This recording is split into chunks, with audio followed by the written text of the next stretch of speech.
Hey everyone, welcome back. हाजिर हूँ आपके लिए लेकर ए मिस्टीरियस कोरियन मूवी की एक्सप्लेनेशन जिसका नाम है हैंसल एंड ग्रेटल। ये फिल्म हॉलीवुड वाली ग्रेटल हैंसल से बिल्कुल ही अलग है एंड ये साल 2007 में रिलीज़ हुई थी। इसकी IMDb रेटिंग है 6.7 stars out of 10 which is impressive. And इस फिल्म की कहानी काफ़ी ज़्यादा इंटरेस्टिंग है एंड इसका ट्विस्ट आके होश उड़ा देगा। दोस्तों, अगर आपको ये वीडियो पसंद आती है तो प्लीज़ इसे लाइक करके कमेंट्स में यस लिख दीजिए। साथ ही प्लीज़ चैनल को सब्सक्राइब करके बेल आइकन प्रेस कर लीजिए। Now with no further delay let's begin. Film की शुरुआत में हम ईडन नाम के बंदे को भागते हुए देखते हैं और वो हमसे कहता है इस दुनिया में एक अनइमेजिनेबल जगह है और वहाँ पे एक बहुत ही घना जंगल और मेरी कहानी इसी मिस्टीरियस जंगल में शुरू होती है। फिर अगली सीन में हम देखते हैं ईडन अपनी वाइफ से फ़ोन पे बात कर रहा था। उनकी बातों से हम जान पाते हैं ईडन की वाइफ प्रेग्नेंट है और वो ईडन से बहुत नाराज़ होती है कि वो अभी तक उससे मिलने नहीं आया। पर ईडन गाड़ी चला रहा होता है और तभी रास्ते में कोई जीव आ जाता है एंड ईडन का बहुत बड़ा एक्सीडेंट होता है। फिर वो अपनी गाड़ी से बाहर निकलकर मदद के लिए देख रहा था कि तभी उसे चक्कर आने लगते हैं और वो अचानक बेहोश हो जाता है। कुछ देर बाद जब उसे होश आता है तो अंधेरा हो चुका था और उसके सामने एक छोटी लड़की खड़ी थी। वो लड़की ईडन को अपने साथ अपने जंगलों के बीच मौजूद घर पे ले जाती है। रास्ते में उन दोनों में थोड़ी बातें होती है और हमें पता चलता है उस लड़की का नाम औरा है। ईडन उससे पूछता है इतनी रात को तुम यहाँ क्यों घूम रही थी, ये तो बहुत ही खतरनाक है। पर वो कहती है लंबी स्टोरी है, बाद में बताऊंगी। फिर घर जाकर ईडन औरा की फैमिली से मिलता है और वो लोग उसे हैप्पीली घर पे आने देते हैं। ईडन बहुत ज़्यादा थक चुका था और वो बैठा हुआ ही आधी नींद में लग रहा था एंड बाकी सारे लोग उसके सामने बैठे उसे ऐसे घूरे जा रहे थे मानो जैसे उन्होंने पहली बार किसी इंसान को देखा हो। फिर औरा की मदर ईडन को अपने बच्चों से इंट्रोड्यूस करवाती है और उनमें सबसे बड़ा था ब्रुक 13 साल का, उससे छोटी थी औरा 12 साल की और फिर लूना थी 7 साल की। पर ईडन ये सब जानने में बिल्कुल भी इंटरेस्टेड नहीं था और वो जस्ट ये सोचा था कि ये लोग इसे यहाँ पे एक रात गुजारने दें। फिर ईडन उनसे फ़ोन मांगता है अपनी वाइफ को कॉल करने के लिए, लेकिन उन लोगों का लैंडलाइन खराब पड़ा था। फिर वो लोग ईडन से दूसरी बात करने की कोशिश करते हैं लेकिन ईडन बैठा बैठा ही सो जाता है। फिर अगले सीन में हम देखते हैं कि सुबह हो चुकी थी और ईडन एक कमरे में सो रहा था और नीचे लिखा आता है Day 1 inside the forest। फिर औरा ईडन को ब्रेकफास्ट के लिए बुलाने आती है एंड ब्रेकफास्ट टेबल पे एक बहुत ही अजीब चीज़ होती है। हम देखते हैं जैसे जैसे ईडन खा रहा था वैसे वैसे तीनों बच्चे भी खा रहे थे। वो अगर 2 बाइट लेता तो वो भी 2 बाइट लेते और वो अगर पानी पीता तो वो भी पानी पीते एंड ये देख ईडन को बहुत ही वियर्ड लगता है। फिर वो दोबारा पूछता है क्या फ़ोन ठीक हो गया, तो उनका रिप्लाई सेम आता है नहीं। तब ईडन बताता है कि उसकी मदर हॉस्पिटल पे है और वो उनसे ही मिलने जा रहा था एंड उनकी हालत बहुत ही ज़्यादा क्रिटिकल है। ये सुन ब्रुक कहता है मदर बहुत अच्छी होती है, उनका बहुत ख्याल रखना चाहिए।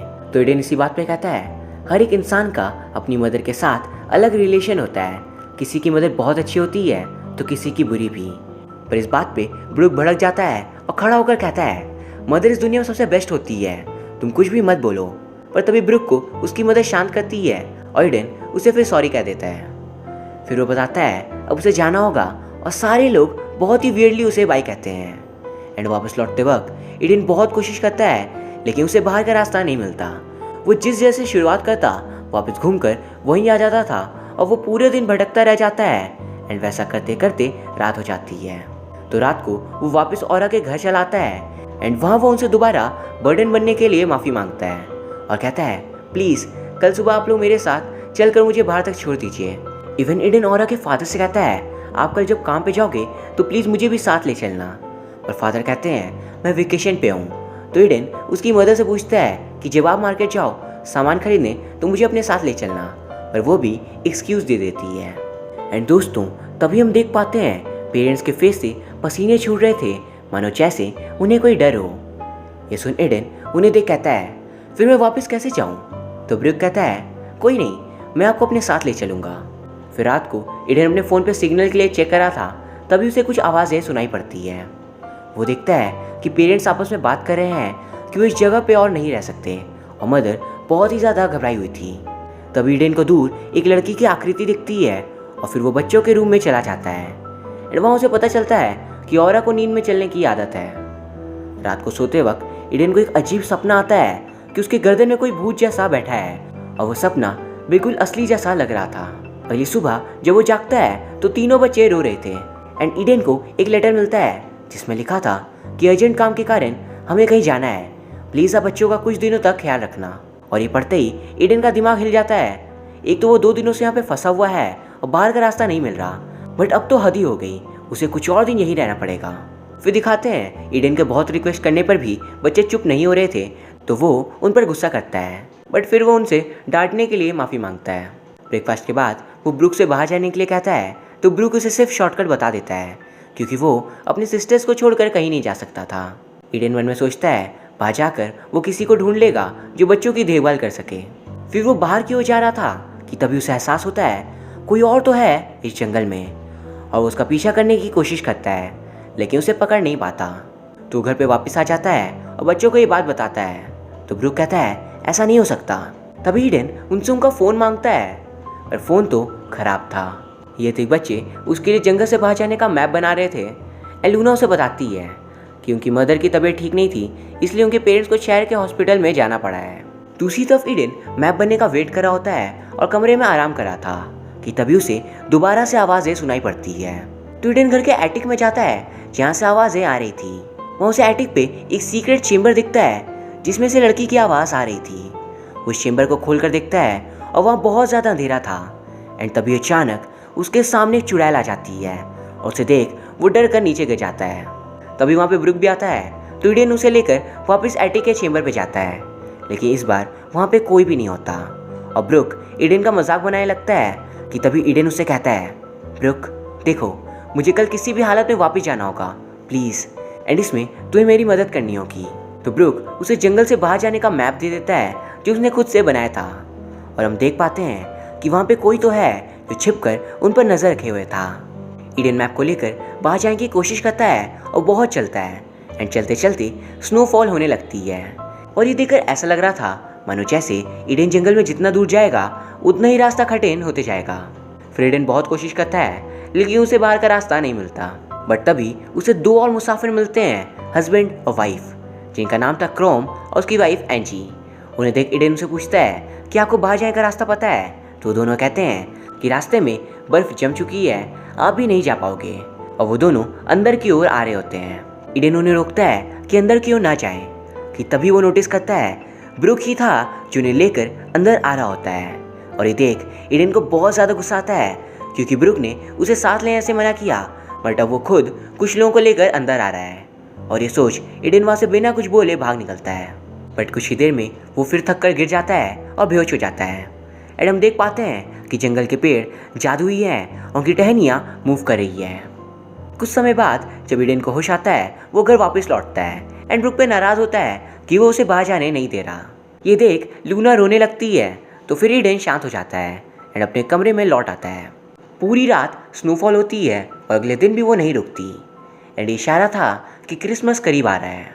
सुबह सब लोग ब्रेकफास्ट कर रहे थे ईडन को छोड़कर, क्योंकि ईडन टीवी देख रहा था एंड तभी वो नोटिस करता है कि टीवी बिना प्लग लगाए ही चल रहा है और वो ये देख बहुत ज़्यादा शॉक हो जाता है। फिर गार्डन पे क्रोम के साथ बच्चे स्नो फाइट खेल रहे थे कि तभी क्रोम बहुत ही अजीब तरीके से ऑरा को टच करता है।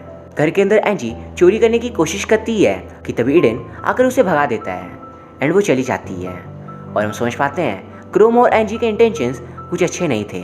तभी ईडन को वहाँ पे एक बुक मिलती है हैंसल एंड ग्रेटल नाम की। उस बुक को पढ़ रहा था कि तभी ब्रूक आकर उस पर नाराज़ होता है और उसे गाली देता है कि तुमने मेरे सामान को हाथ कैसे लगाया।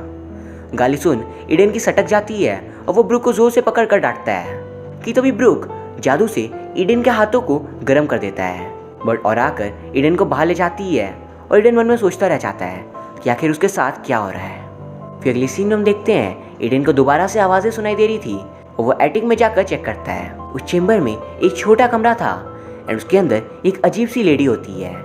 ईडन उसके बाल हटाकर देखता है तो वो शॉक हो जाता है क्योंकि वो लेडी और कोई नहीं बल्कि बच्चों की मदर थी। एंड वो लेडी कहती है मैं उनकी मदर नहीं हूँ, मेरी और मेरे हस्बैंड की कार रास्ते में ख़राब हो गई थी और हम इधर सहारा ढूंढने के लिए आए थे एंड हमें ये बच्चे मिल गए, लेकिन फिर अचानक हम जितनी बार बाहर जाने की कोशिश करते वापस नहीं जा पाते। ये कोई जादुई जगह है, आ तो सकते हो लेकिन वापस नहीं जा सकते। प्लीज़ उन बच्चों को मेरे बारे में मत बताना, कि तुम मुझसे मिले हो, और ये कहते हुए वो रोने लगती है। ईडन पूछता है वो बच्चे क्या है, इंसान या कुछ और, पर वो लेडी कहती है पता नहीं, लेकिन उन्होंने मेरे हस्बैंड को गायब कर दिया और मैं कब से यहाँ छिपी हुई हूँ उन बच्चों से बचने के लिए। इवन ये चेंबर कोई आम जगह नहीं है, ये एक भूल भुलैया है, जंगल के जैसे।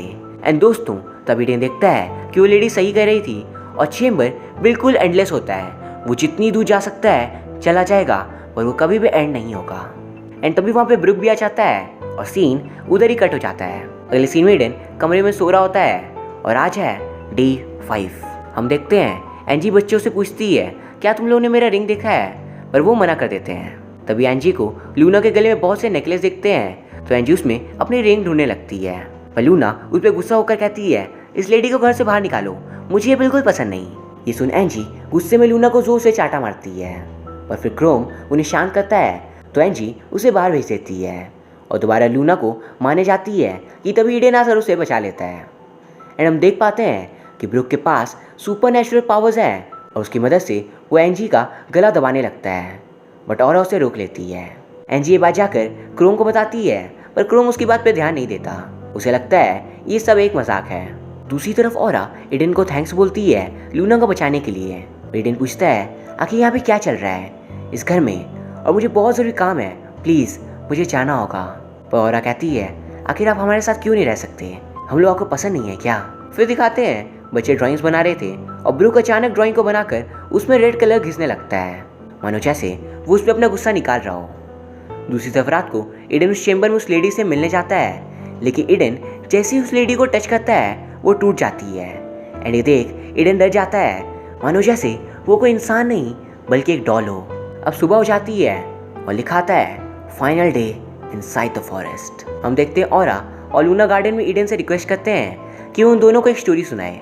एंड ईडन उन्हें प्रिंस और प्रिंसेस की कहानी सुनाता है, जो उसकी खुद की लाइफ की स्टोरी होती है। कैसे वो एक कैसल में फंस गया जहाँ पे फेरीज उन्हें जाने नहीं दे रही, लेकिन उसका जाना बहुत ही ज़रूरी है। एंड यहाँ पे प्रिंस उसका मतलब खुद से था और फेरीज से उन बच्चों का। पर तभी ब्रुक आकर कहता है क्योंकि फेरीज को वो प्रिंस बहुत अच्छा लग गया है और वो उसे नहीं जाने देंगे, और अगर फिर भी जिद करेगा तो उसके हाथ पैर काट दिए जाएंगे। दूसरी तरफ एंजी नहीं मिल रही थी तो क्रोम उसे जंगल में ढूंढने जाता है, पर क्रोम को एंजी नहीं मिलती तो वापस आकर बच्चों से बात करता है और उन्हें अपनी मीठी मीठी बातों से अपने तरफ अट्रैक्ट करता है। उसका प्लान होता है घर को लूट कर वहाँ का मालिक बन जाने का, एंड ये बच्चे उसके नौकर बन जाएंगे। ये बात ईडन समझ आता है और वो उन बच्चों से कह देता है कि क्रोम से दूर रहे, लेकिन वो उसकी बात नहीं मानते। फिर ईडन बच्चों से पूछता है तुमने अपनी मदर और एंजी के साथ क्या किया, मैंने उन दोनों को सीक्रेट चेंबर यानी एटिक में देखा था, पर वो दोनों अब गायब हैं। बच्चे उसकी बात नहीं सुनते हैं और क्रोम भी ईडन की बातों को नहीं मानता क्योंकि उसे सिर्फ घर के महंगे सामान दिख रहे थे। फिर अगली सीन में ईडन एक फ्रिज खोलता है और उसमें उसे एक शर्ट दिखती है, वैसे ही जैसे फिल्म की शुरुआत में बच्चों के फादर ने पहनी हुई थी। और वो शर्ट हटाता है तो उसके नीचे मीट होता है। एंड दोस्तों वो समझ जाता है कि ये मीट और किसी का नहीं बल्कि उसी इंसान का है जिसे इन्होंने अपना फादर बना कर रखा था। ईडन बहुत ज़्यादा घबरा जाता है क्योंकि कुछ दिन पहले ही उसने ब्रेकफास्ट किया था, उसे यही मीट यानी जिंदा इंसान के मांस को खाया होता है, और उसके बाद ईडन को बहुत ज़्यादा अजीब लगता है। फिर ईडन कमरे बैठे सोच रहा था कि ये लोग तो इतने छोटे बच्चे हैं, तो इतने बड़े काम आखिर वो कैसे कर सकते हैं कि तभी उसे खिड़की से दिखता है ब्रुक कहीं जा रहा है और ईडन उसका पीछा करता है। पीछा करते हुए उसे एंजी मिल जाती है और वो पेड़ के अंदर समा चुकी थी और उसे उसकी फेस दिख रही होती है। फिर ईडन नोटिस करता है कि जंगल के किसी कोने पे एक गेट है जो कि बहुत ज़्यादा मिस्टीरियस था। गेट के अंदर एक कमरा होता है और अंदर में हम ब्रुक के असली फेस को देख पाते हैं, लेकिन वो फिर गेट से बाहर आ जाता है और गेट से बाहर आते ही उसकी शक्ल नॉर्मल हो जाती है। फिर ब्रुक के वहाँ से जाते ही ईडन भी उस चेंबर के अंदर जाता है और अंदर उसे एक बुक मिलती है जिसमें ड्राइंग के थ्रू स्टोरीज डिपिक्ट की गई थी। पहली स्टोरी थी बच्चों के पेरेंट्स की, और शुरुआत के कपल उनके असली पेरेंट्स नहीं थे, वो बस एक मुसाफिर होते हैं जो जंगल में खो गए थे और उन्हें ये घर मिल जाती है। मिल क्या जाती है समझ लो, ये बच्चे खुद से उन मुसाफिरों को अपने घर ले आते हैं और फिर उन्हें जाने नहीं देते, एंड गुस्सा आने पर वो बच्चे उन दोनों को मार भी देते हैं। फिर ईडन खुद की भी स्टोरी को देख पाता है कि वो कैसे जंगल में आया था और अब वो उधर ही फंस चुका है। बट तभी अचानक उधर औरा भी आ जाती है। दरअसल उसे नींद में चलने की बीमारी होती है। तभी ईडन लाइटर चलाता है वहाँ पे रोशनी के लिए, एंड वो औरा के असली फेस को देख घबरा जाता है। एंड दोस्तों हम देख पाते हैं औरा कोई 12 साल की बच्ची नहीं बल्कि एक बूढ़ी लेडी थी। दूसरी तरफ घर पे क्रोम गाना गा रहा था और ये सुन औरा वापस लौट आती है। एंड वहाँ ईडन को एक फ़ोटो मिलता है जिसमें औरा के साथ और भी बहुत सारे बच्चे थे। एंड ये फ़ोटो थी 1971 की। एंड फिर उसे तीनों बच्चों का बर्थ सर्टिफिकेट मिलता है। एंड ब्रुक का बर्थ ईयर था 1959, औरा का 1960, एलूना का 1965। और अभी चल रहा है साल 2008, यानी कि ये कोई बच्चे नहीं बल्कि 40-50 साल के लोग हैं। ये देख ईडन बहुत ज़्यादा घबरा जाता है और समझ जाता है ये लोग पक्का भूत हैं और वहाँ से तेज़ी से भागता है। एंड भागता हुआ क्लिफ पे पहुँच जाता है। वहाँ पे उसे लूना की चिल्लाई की आवाज़ सुनाई देती है क्योंकि घर पे क्रोम ने लूना को बांध कर बंदी बना लिया था और वो उसे मारने की धमकी दे रहा था। पर अपने पावर्स का यूज़ कर ब्रुक क्रोम को चोट लगा देता है और फिर लूना को बचा लेता है। पर तभी क्रोम ब्रुक पे चाकू से वार करता है, पर यह देख ब्रुक गुस्से में उसके गले को दबाने लगता है अपनी पावर्स की मदद से। बट एंड वक्त पे ईडन आकर उन सबको रोकता है और कहता है, ब्रुक तुम इन लोग जैसे नहीं बन सकते, मत करो ऐसा, तुम बुरे नहीं हो। पर ब्रुक बहुत गुस्से में कहता है, सारे बड़े इंसान ऐसे ही बुरे होते हैं, आखिर मैं इन्हें क्यों छोड़ दूँ। पर ईडन पूछता है, आखिर क्या है इसकी कहानी, इस घर की, और तुम लोग आखिर हो कौन।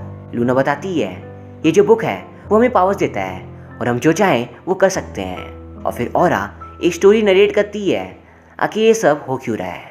एंड हम देख पाते हैं बहुत सालों पहले 1971 के टाइम 3 बच्चे इसी जगह पे रहते थे और ये जगह एक ऑर्फनेज होती है। ऑर्फनेज का मालिक सारे बच्चों को बहुत टॉर्चर करता था और उनकी ज़िंदगी उसने जहन्नुम बना कर रखी थी। वो उन्हें मारता पीटता, इवन खाना तक नहीं देता। और इन सब से ब्रुक, औरा और लूना बहुत ज़्यादा दुखी थे और वो रोज़ गॉड से यही प्रे करते कि प्लीज़ अब इस सफरिंग को एंड कर दीजिए। फिर एक दिन एक लेडी आती है और वो ऑर्फनेज के बच्चों के लिए गिफ्ट्स लेकर आई थी और वो अपने साथ एक सेंटा क्लॉज को भी लेकर आती है। ऑर्फनेज के मालिक ने बाकी सारे बच्चों की कंडीशन ख़राब कर रखी थी। वो उस लेडी से कहता है, बाकी बच्चे बड़े हो गए हैं और उन लोगों ने स्कूल ज्वाइन कर लिया है, सिर्फ यही 3 छोटे हैं। और तभी वो सेंटा क्लॉज तीनों बच्चों को गिफ्ट्स, चॉकलेट्स और बहुत कुछ देते हैं एंड उनके साथ एक बुक भी। और ये वही हैंसेल ग्रेटल वाली बुक थी। एंड सेंटा क्लॉज उनसे कहते हैं, इस बुक की एक सीक्रेट है, अगर तुम लोग आज से कोई भी चीज़ इमेजिन करोगे और विश करोगे, तुम्हारी विश ग्रैंड कर दी जाएगी। फिर वो बच्चे अपने बाकी दोस्त को बाहर निकालने की कोशिश करते हैं और ब्रुक आजमाता है अपने पावर्स को और उनकी विश पूरी हो जाती है। वो सिर्फ सोचकर रूम के ताले को तोड़ देता है, लेकिन उनका फ्रेंड अंदर मर चुका था और ये काम था ऑर्फनेज के मालिक का। वो वहाँ पे आता है और ब्रुक को पकड़ कर बहुत मारता है। पर तीनों बच्चे गुस्से में अपनी पूरी पावर्स लगाकर विश करते हैं और उस बदमाश इंसान को मार देते हैं एंड उसे आग में जिंदा जला देते हैं। दूसरी तरफ प्रेजेंट में क्रोम को होश आता है और वो ईडन के गर्दन पे चाकू चलाने लगता है और क्रोम को देख बच्चों को ऑर्फनेज के मालिक की याद आने लगती है। और फिर यहाँ भी तीनों बच्चे स्पेशली ब्रुक अपनी पावर्स का यूज़ कर पूरे घर को हिला देता है और क्रोम की इसमें मौत हो जाती है। फिर वो लोग ईडन से रिक्वेस्ट करते हैं कि वो उनके साथ ही रुक जाए, लेकिन उल्टा ईडन उनसे रिक्वेस्ट करता है कि वो लोग भी बाहर की दुनिया में उसके साथ चले ताकि वो लोग भी नॉर्मल ज़िंदगी बिता सकें। ईडन कहता है, मैं जानता हूँ तुम लोगों के साथ बहुत बुरा हुआ है, पर तुमने इससे लेसन सीखने के बजाय तुमने दूसरों के साथ भी बहुत गलत किया। तुमने बहुत से लोगों की लाइफ ख़राब कर दी, भले ही तुमने ये अनजाने में किया हो। लेकिन वो तीनों इस बात को नहीं मानते और ब्रुक गुस्से में कहता है, तुम जाना चाहते हो तो इस जंगल से बाहर जाकर दिखाओ। इवन लूना भी रोते हुए ईडन से रिक्वेस्ट करती है। ये सब देख औरा ईडन को एक ड्राइंग बुक देती है जिसमें उन्होंने ड्राइंग बनाई थी कि कैसे उन्हें ईडन जंगल पर मिला और वो लोग अब ईडन के साथ हमेशा हमेशा के लिए खुशी से रहेंगे। लेकिन ईडन औरा को हक कर रिक्वेस्ट करता है कि बाहर की दुनिया में उसकी भी एक फैमिली है और उसका एक बच्चा जन्म लेने वाला है और वो इधर नहीं रुक सकता। वो कहता है, मैं तुमसे नफरत नहीं करता बल्कि बहुत ज़्यादा प्यार करता हूँ और चाहता हूँ कि तुम लोग भी मेरे साथ चलो और बाहर की दुनिया में मेरे साथ रहो। और इमोशनल होकर और एक राज बता देती है कि अगर वो बुक जला दी जाए जिसमें उन्होंने स्टोरी लिखी है तो ईडन वापस जा सकता है और ये तीनों बच्चे ईडन के बारे में सब कुछ भूल जाएंगे। पर ये सुन ब्रुक उसे रोकने की कोशिश करता है, पर ईडन बुक को जला देता है और तीनों बच्चे और ईडन के बीच बहुत ही इमोशनल गुड बाय शेयर होता है। फिर अगली सीन में ईडन को होश आता है और वो खुद को कार के एक्सीडेंट वाली जगह पर पाता है एंड वहाँ पे पुलिस एम्बुलेंस भी आई हुई थी। फिर दिखाते हैं कुछ साल बीत जाते हैं और ईडन का बच्चा जन्म ले चुका था, पर ईडन को ऐसा लग रहा था मानो जैसे उसके साथ जो भी कुछ हुआ वो सब एक सपना है। पर तभी उसे उसके घर के गेट के पास वही ड्राइंग बुक मिलती है। उसके लास्ट पेज पे तीनों बच्चों की ड्राइंग बनी थी, जिसमें वो लोग बहुत खुश लग रहे थे। और ये देख ईडन की आंखों में आंसू आ जाते हैं। दूसरी तरफ हम देख पाते हैं ये बुक उन्हीं तीनों बच्चों ने यहाँ छोड़कर गए हैं। मतलब कि उन लोगों ने जैसा कहा था कि वो ईडन को भूल जाएंगे, ऐसा नहीं हुआ है और ईडन अब भी उनकी मेमोरीज में एग्जिस्ट करता है। फिर हम देख पाते हैं तीनों बच्चे वापस वही घर लौट जाते हैं, पर अब वो तीनों बदल चुके थे एंड वो अपनी ज़िंदगी अकेले शांति से उसी मिस्टीरियस मैंशन में बिताएंगे। और यहाँ ये फिल्म एंड हो जाती है। दोस्तों, आपके मन में एक सवाल ज़रूर होगा, वो सेंटा क्लॉज रियल था या फेक, और उनकी बुक से विशेष कैसे ग्रांट होती थी? तो उसका जवाब है सफरिंग। उन बच्चों ने अपनी लाइफ में बुरे से बुरे सिचुएशन फेस किया और हमेशा दुख में रहते थे, बट उनमें एक बिलीफ था कि गॉड उनकी बात एक दिन ज़रूर सुनेंगे और सब कुछ ठीक हो जाएगा। एंड होता भी कुछ ऐसा ही है। सेंटा क्लॉज गॉड के एंजल बनकर आते हैं, उनकी लाइफ कंप्लीटली चेंज कर देते हैं। ये फिल्म की कहानी बहुत ही ज़्यादा अच्छी है एंड इसमें काफ़ी सारे ट्विस्ट एंड टर्न्स हैं and I would highly recommend कि आप एक बार इस फिल्म को ज़रूर देखो, क्योंकि ये कब शुरू होती है और कब ख़त्म आप समझ ही नहीं पाओगे। एंड इसका लिंक आप मुझसे इंस्टाग्राम पे आकर ले सकते हो। बाय द वे दोस्तों, उम्मीद करता हूँ आपको ये वीडियो पसंद आई होगी, और हाँ तो प्लीज़ इसे लाइक करके कमेंट्स में यस लिख दीजिए। साथ ही प्लीज़ चैनल को सब्सक्राइब करके बेल आइकन प्रेस कर लीजिए। Thank you very much for watching. See you soon.